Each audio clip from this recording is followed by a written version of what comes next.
Well, I was actually born in Kansas.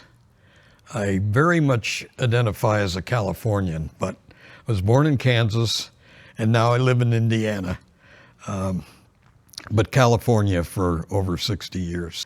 Growing up, my dad was working his way up the corporate structure of an automobile company, Nash Motors, which doesn't exist any longer, but that's who he was with. So I was born in Kansas, but my earliest memories are from Dallas, Texas, where we lived. And some great memories there. My dad had a boat out on White Rock Lake and great stuff. About age 6, we moved to Denver, Colorado.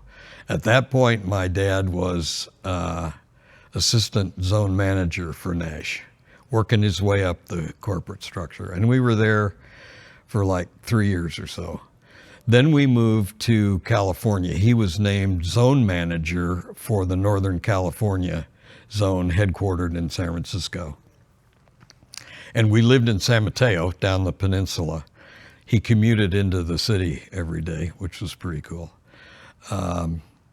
So then, after we were there about 3 years, his next promotion was going to be to Detroit. He did not want to go to the Midwest.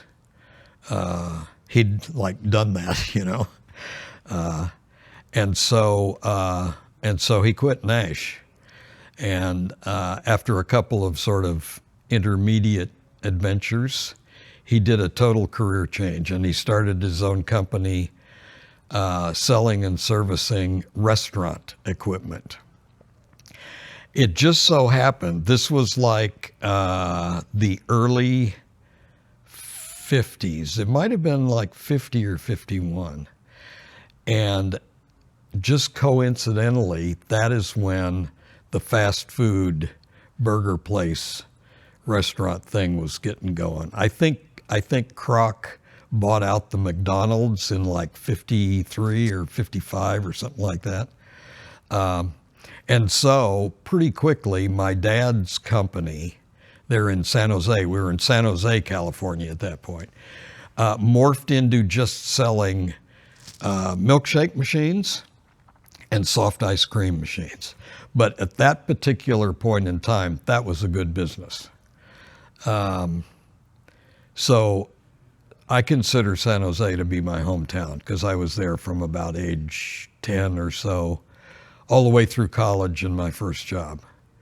And then after Norm and I got married, we moved to Monterey. And we'll get into the Lancemont thing, right? But now, because of family matters, we live in central Indiana. When I was 14 or 15, both my dad and I got interested in amateur radio. And really, I think in some ways that was life-changing for me because I got my ham radio license when I was 15 and was very active as an amateur for a number of years. And so when I went to college, I declared electrical engineering as my major day one and stuck with it the whole time. One of those nerds, you know. And I actually did electrical engineering for a while. I guess even before ham radio, I was, for some reason, interested in airplanes. So I started flying model airplanes. I'm actually a charter member of the San Jose Balsa Busters. And so that was a hobby for a while, which I picked up later after Kenny was born. There was a group of us all working together at Monterey Research that were sort of interested in model airplanes.